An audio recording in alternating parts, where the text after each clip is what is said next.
जय श्रीमन नारायण। ए पर जे टिप्पणी हम करे जा रहल बा रामा अनुजदास श्रीमान गट्टू वेणुगोपाल स्वामी जी के द्वारा दिहल गयल बा। अध्याय 18 मोक्ष संन्यास योग श्लोक 17। यस्य नाहं कृतो भावो बुद्धिर्यस्य न लिप्यते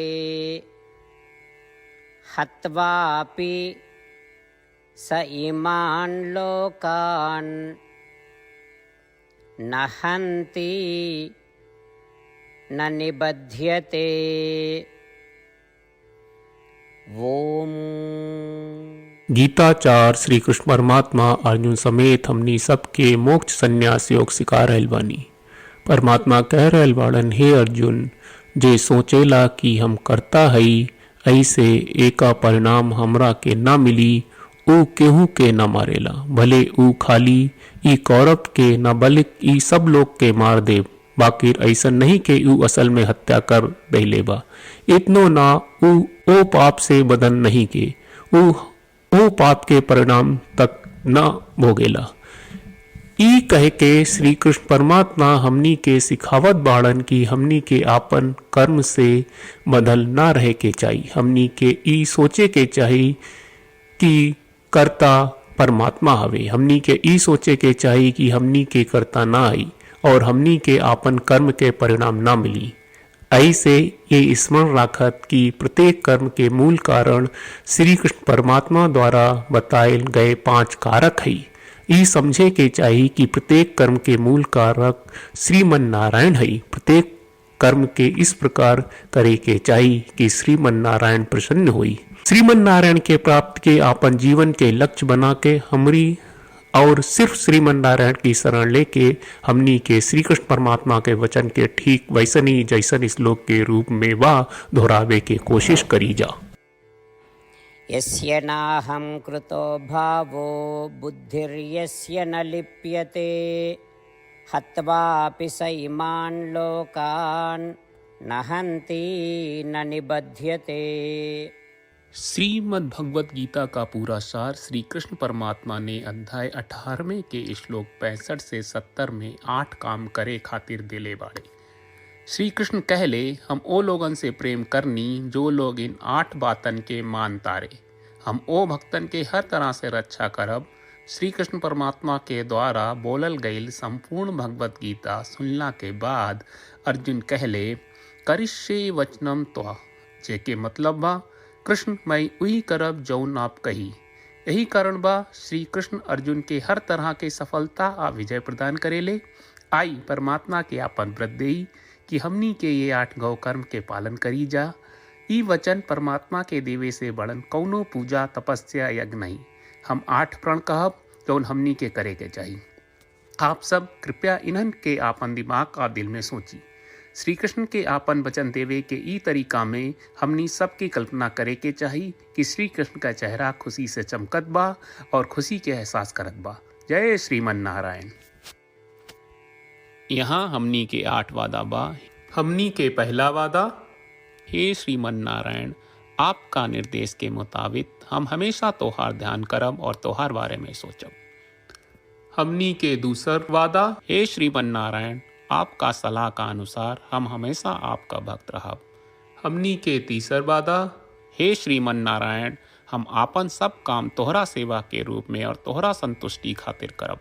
हमनी के चौथा वादा, हे श्रीमन नारायण, जैस की आप माने के कहले रहलू, हमरा बहुत विश्वास बा कि हम आपके होई और हम हमेशा आपन दोनों हाथ जोड़ के आपके नमस्कार करब और आपकी पूजा करब। हमनी के 5वां वादा, हे श्रीमन नारायण, हमरा के तोरा बात माम एकम शरणम ब्रज 1866 याद कहले, जहाँ आप हमरा के आपन का अर्पित करे का कहा। श्रीमन नारायण, मैं हमेशा तोहरे शरण में रहब। हमनी के 6वां वादा, हे श्रीमन नारायण, हमरा के तोहरा बात माँ सुचहा 1866 याद कहले कि आप हमनी के शोक ना करे का आश्वासन दे रहे बड़े, हम अब और शोक ना करब। हमनी के 7वां वादा, हे श्रीमन नारायण, आपने हमरा खातिर श्रीमद् भगवत गीता के वितरण करके हम सब के कृपा कहले और आशीर्वाद दहले बा। हम वादा करत बानी कि रोजाना कम से कम एक श्लोक पढ़ब या सुनब। हमनी के 8वां वादा। हे श्रीमन नारायण, आप गीता के पूरा मानवता तक ले गयलू। हम गीता में आपके दिव्य वचन के उन भक्तन तक पहुँचावे के प्रयास करब जे गीता से अपरिचित बा। हे श्रीमन नारायण, हम उई करब जौन तू करे का कहब। हम ऐसन व्यवहार करब जैसन आप चाहत बानी और हम खाली आपका खातिर काम करब। श्रीमन नारायण के रोज आपन वचन देहल कि हम ओइस करब जैस आप कहत बानी, ई अपने आप में बड़न पूजा बा। श्रीमन नारायण, करशे वचनम त्वा। श्रीमन नारायण, हम तोरे निर्देश के मुताबिक काम करब। सर्वम श्री कृष्ण अर्पणम अस्तु। जय श्रीमन नारायण। यस्य नाहं कृतो भावो बुद्धिर्यस्य न लिप्यते हत्वापि स इमान् लोकान् न हन्ति न निबध्यते। ॐ यस्य नाहं कृतो भावो बुद्धिर्यस्य न लिप्यते हत्वापि स इमान् लोकान् न हन्ति न निबध्यते। जय श्रीमन नारायण। सब भक्त लोगों से विशेष अनुरोध बा, जीवन में हर चीज में हमनी के तत्कालिक और प्रभावशाली परिणाम की अपेक्षा रहेला। एकरा खातिर आइए रोजाना 1 मिनट के समय निकालल जाए और नारायण आश्रम पढ़ल जाए। नारायण आश्रम प्राप्त करे खातिर नारायण आश्रम वेबसाइट पर जाई जो www.narayanashram.org है और पंजीकरण में आपन नाम और ईमेल दर्ज करी। आपके द्वारा प्रदान कईल गई ईमेल पर आपका एक नारायण आश्रम PDF प्राप्त हुई। PDF में एक रामायण श्लोक, एक गीता श्लोक और एक विष्णु नामम बा। ये तीनों के मिल के नारायण आश्रम कहल जाला। हर व्यक्ति के ये श्लोक के अलग अलग संयोजन मिलेला।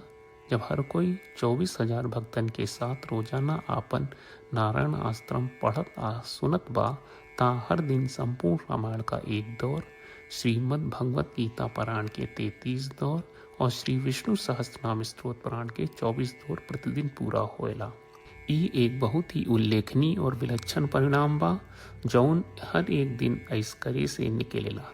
ई कारण बा कि आप और आपके परिवार के सदस्य तुरते जाके आपन नारायण आश्रम प्राप्त करी। जय श्रीमन नारायण।